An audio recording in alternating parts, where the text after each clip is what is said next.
Hi guys, today I'm going to show you how to make an affogato with just ice cream, coffee grounds, water, and a Moka Pot. I'm using a Primula one, but any works.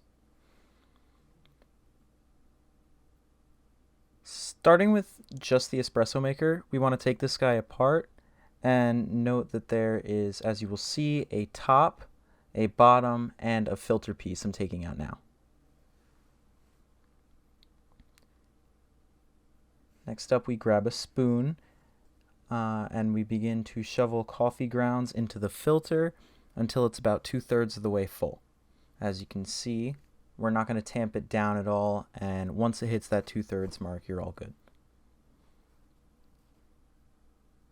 The next step is to brew some boiling water. I'll be using my Keurig for this, but anything works. You only want about half a cup, just in case you want to make a couple. My Moka Pot only makes one shot at a time, so I'm only going to be using about 2 ounces, and you fill it up just under the pressure valve here. As you'll see, putting it any higher than that can cause pressure to build up, and that is not often fun.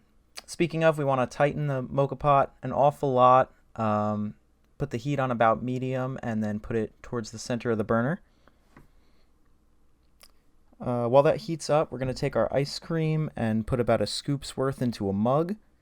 I'm using the same mug just to save dishes, but a fresh one is better because it won't be hot. Note I'm not using an awful lot of ice cream here because the goal is to melt it with the espresso. Now once the Moka Pot is steaming from its spout, as you can see here, it's real light, but it is steaming. You'll also hear it gurgle, and this is a good indicator to remove it from heat and pour this over your ice cream. As you can see here, it begins to melt and mix around, and this is where it starts to resemble an affogato. Last step is to swish this all around and enjoy. You are all done.